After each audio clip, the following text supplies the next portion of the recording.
deadly humans. As it happened, it was the Kalu-Kamsku who encountered humans first, and being the Kalu-Kamsku, they immediately attacked. This was unwise. Our galaxy is a big place, and has only a handful of sentient species capable of interstellar flight. Yes, foremost of whom are we, the Amiya. As it turned out, unknown to anyone else, the humans had quietly been building a small domain for themselves in one remote and largely unremarkable corner of the galaxy. Nothing major, just a few dozen colonies in the systems closest to their home star. But the important thing is, they had no idea that the Kalu-Kamsku existed, or any other sentient species for that matter. One would think, therefore, that in a first encounter between a species as aggressive, well, aggressive is the wrong word, say uncompromising, as the Kalu-Kamsku and humans, a relatively primitive race who moreover had no idea the Kalu-Kamsku existed and certainly had no experience in dealing with them, that the humans would come off worse. This was not the case. Why? I'm explaining why, impatient fledgling. Now pay attention, because here is the history lesson, and a valuable lesson it is. A Kalu-Kamsku armed recon team found a small human settlement on a world that had been marked for economic exploitation by their coordinator, which passes for their government. The settlement had not been there long. A few years, a decade at most, put up after the initial survey was conducted. As I said, the Kalu-Kamsku are uncompromising. Finding buildings where there were supposed to be none, they immediately set about burning them to the ground. It's entirely possible that they didn't realize that structures were made and inhabited by sentience. Semi-telepathic species are often like that. In the case of the Kalu-Kamsku, thoughts can be transmitted by pheromones, not good with theory of mind, since they already know the thoughts of other members of their species and therefore have no need to extrapolate. Thus, they aren't very good at recognizing sentience in alien species. I digress. I was saying that they burnt the human settlement to the ground? Well, they tried to at least, but they didn't get very far. Fortunately for scholars everywhere, a Kalu-Kamsku AR team has helmet-mounted recording equipment, backed up to their ship's black box in real time. That, combined with the human accounts, gives us a fairly reliable account of what happened. The RT leader went up to the first building and, ignoring the unidentified creatures, humans running away from it, began to torch it with his arm-mounted flamer, making short work of it. The next building was slightly larger, 2 stories instead of 1, but the Kalu-Kamsku are big. They're 5 meters long, though their bodies are only 1 wide at most, and normally hold themselves a little under 2 meters off the ground. If they rear up on their 4 hind legs, they have 6 limbs, the front 2 pairs being used as legs or arms depending on the situation. They're even taller. The art leader shot a burst of flame into the ground floor, then reared up and shot a burst of flame in through the 2nd floor window. For good measure, he let off a few bursts with the multi-purpose laser mounted on his other forelimb. So this avatar of destruction, along with his 19 other team members, is tearing through the human settlement, so far largely oblivious to the actual humans. However, he then spots a vehicle leaving the settlement and cripples it with a laser shot. Going up to finish it off with his flamer, he finds 4 humans, a male, a female, and 2 juveniles, a typical human family if you're interested in the exobiology of it, cowering in the wreckage. His recorders show that he definitely pauses here. Perhaps being a team leader, he was slightly less obtuse than most Kalu-Kamsku. Only for a moment, though. Then he raises his flamer to continue with the sterilization. It's at this point that he realizes that he no longer has a flamer, or the arm it was attached to for that matter. He lets out a great keening screech as he realizes he's been injured and backs away from the wrecked vehicle. There, standing between him and the human family, and next to his severed arm, is another human. A human in a fully encasing armored suit who had managed to creep up underneath him and remove his limb before he even noticed the human was there. A human holding a large kinetic pistol and a sword. An actual sword. The Kalu-Kamsku commander stares in astonishment for a moment. He's going into shock, but he still has a few minutes before he becomes catatonic. Then he realizes that he still has his combine laser mounted on his other arm. He brings it up, points it at the human, and fires, and the human simply steps aside. The human didn't actually dodge the laser blast, but he was so quick that in the time it took the ATR commander to bring the weapon to bear, aim, and pull the trigger, he was able to assess where the blast would land and simply move aside. That is how fast human reaction times are. The ART commander keeps firing, of course, but it doesn't do him any good. The last footage the helmet cam records is of a blur of movement passing beneath the unfortunate commander before, well, he was the first casualty in the human-Kamsku conflict. So who was this mysterious human with the sword? And why was he there? Well, that is the amazing thing. He was there for exactly the same reason the Kamsku AR team was. He was an armed scout who, along with 4 others, had gone to the planet to prepare the way for an invasion. Humanity is not a united polity, you see, and the faction that had sent the scouts was fighting, in a formalized manner that they call war, with the faction that had built the colony and intended to seize the planet from them. This was not an unusual state of affairs, by the way. The different human factions and the factions within factions were almost constantly fighting each other. But this is the important part. While the Kamsku were about as heavily armed as Kamsku get and still only really prepared for dangerous animals, the human scouts only had what humans considered the lightest weapons available and were still equipped enough to drive off the Kamsku. The scouts were mostly only suitable for stealth operations, hence the sword. With a monomolecular electrostatically bonded edge, it could cut through just about anything. In silence. It worked too. The scout and his 4 partners cut through most of the Kamsku before they even realized anything was wrong. I should add that their active camouflage armor helped too. That was how the scout had gotten so close to the RT commander in the first place. In any case, the AR team was totally outclassed, and only 3 of the Kamsku made it back to their ship, out of a team of 20. They could probably have bombarded the colony from orbit, but they were in such shock and barely capable of running their ship with so few of them that they scurried back to their home space as fast as their ship could take them. Are you confused yet? I certainly was when I first studied this. Intraspecies violence is not completely unheard of course. Mating rituals in particular often involve some degree of physical conflict. But still, it more often takes the form of aggressive displays with no injuries. The fact that humans routinely kill each other is shocking, but mass, organized violence? Certainly no other species has anything like human wars. Most conflicts within species that are not dealt with diplomatically, and negotiation is usually the favored, less costly strategy, are, like mating, resolved with displays of power. After all, why risk actual injury when it is easier to assess in advance who is the stronger? Perhaps it could be down to the fact that humans are a carnivorous hunter species. That is very unusual. Complex societies usually evolve from herd species, or flock in our case, which generally means that they were nearer the bottom end of the food chain when they evolved, and are probably herbivores. This holds true for most sentient species in the galaxy. We Amia subsist mainly on rich fruits found in the high canopy, where our flocks were hunted by geohawks in the infancy of our race.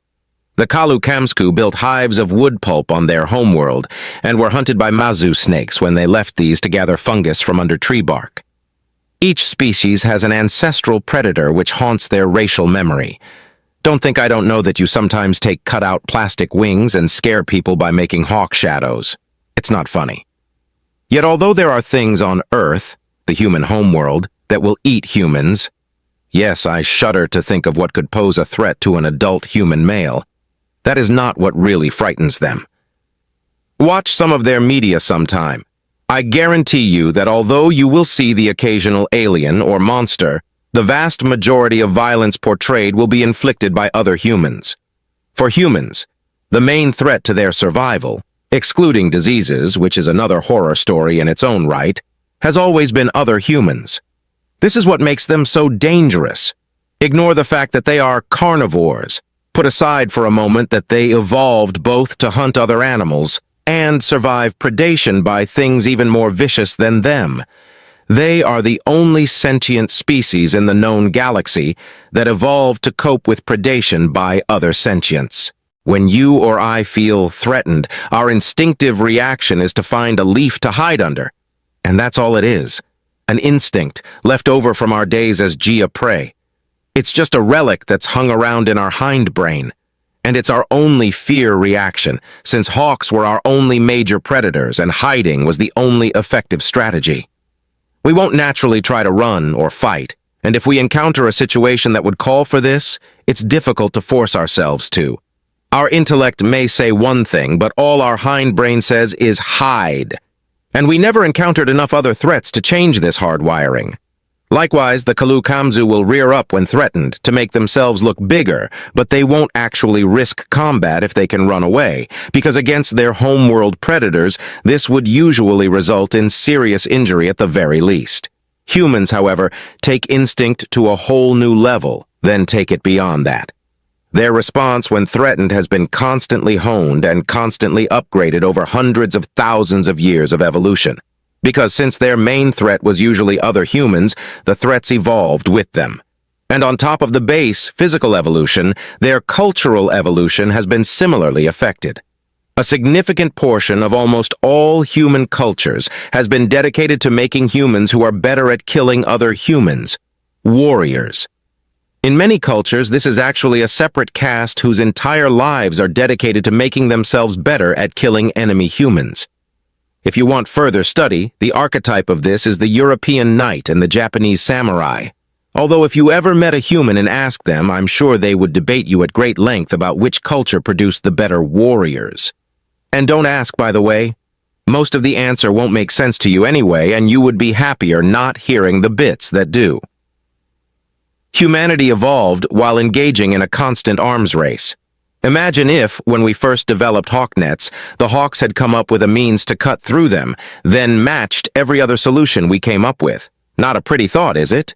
Yet this is normal for humanity, and it produced a species that is incredibly fast, incredibly tough, not as big as some, but weight for weight extremely strong. Even though they are smaller than the Kalu-Kamzu are, there are few bigger than them in fact. If that first encounter had taken place without weapons, the scouts would probably have had the strength to simply tear off the Kamzu's limbs. And most importantly of all, they have the neural architecture to go with their biological weaponry. Unlike every other species in the galaxy, evolving to fight other sentients meant that they haven't just had to outfight their opponents, they've had to outthink them as well. Some of the most recognizable figures in human culture are those who fought other humans, not in personal combat, but with their organizational skills and strategies. Humans value intelligence in conflict, at least as much as they value physical violence, and their reactions to threats are extremely complex and very adaptable. I imagine you're all quite frightened by now. Well, you should be. I've portrayed humans as unstoppable killing machines, which is more or less the truth. But remember also that they are sentient, and therefore capable of great complexity. Has anyone been paying attention enough to notice the part of my story that didn't make sense? The human scouts were on that planet to attack the colony, yes?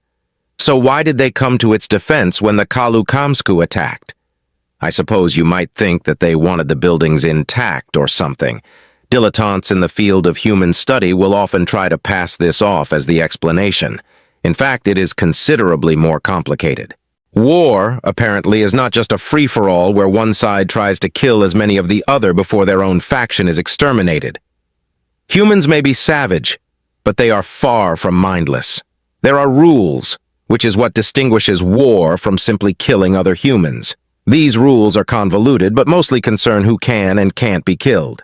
Enemies who put down their weapons and surrender themselves are generally not allowed to be killed, for example. Members of the enemy faction who do not actually fight, civilians, are also supposed to be left alone. These rules vary in consistency and application, but one almost universal taboo is against the killing of juveniles. The human scouts might well have remained hidden as per their orders if the Kamzu hadn't provoked them by attacking a human family with young. If you ever decide to take up xenocultural studies, go out into the galaxy and actually meet some humans, and you want to know how not to get yourself disemboweled lengthways like that Kalu-Kamzu art commander, it's simple. Never ever threaten a human child. There are other guidelines when dealing with humans, of course, but obey this simple rule and you could probably go around Earth all on your own without ever getting torn limb from limb. I did, in my student days. Just because a human can kill you with barely any effort Doesn't mean he particularly wants to. What happened with the humans and the Kamsku after the colony incident? The Kamsku sent a fleet to eliminate the threat, still not actually understanding what the threat was, and promptly was sent running by a combined human fleet. After the scouts of one faction came to the aid of another settlement, they found it a lot easier to put aside their differences. The surveillance footage taken by the scouts of horrifying alien monsters helped as well. In fact, all human factions united against the aliens. Although the human ships were less technologically sophisticated, they had far more ships built specifically for combat, and the complex tactical maneuvers of humans' fleets used to fighting space battles with each other were no match for Kamsku's strategy, which was simply advance and shoot. What few ground engagements there were usually ended as massacres. Remember, the scout team that wiped out 4 times their number of Kamsku were lightly armed by human standards. It finally occurred to the Kalu Kamsku to ask why this was happening, and after thoroughly analyzing their new enemy and finding them to be sentient, they finally managed to reach out to humans and establish a dialogue. It may surprise you to know that humans were perfectly ready to stop killing Kamsku and make peace. If anyone tries to get into a debate on how such a deadly species stopped the killing so easily, and this still passes for intellectual discussion at some schools, don't. The answer is perfectly simple. They had never encountered aliens before, and they were fascinated. As much as they were outraged by the attack on the colony, they were more interested in gaining information about the first other sentient species they'd discovered. As I said, humans are complex creatures. Not that they got much out of the Kalukamsku, but the conflict had drawn the attention of the other star-faring species in the galaxy. Thus, the cultural exchange began.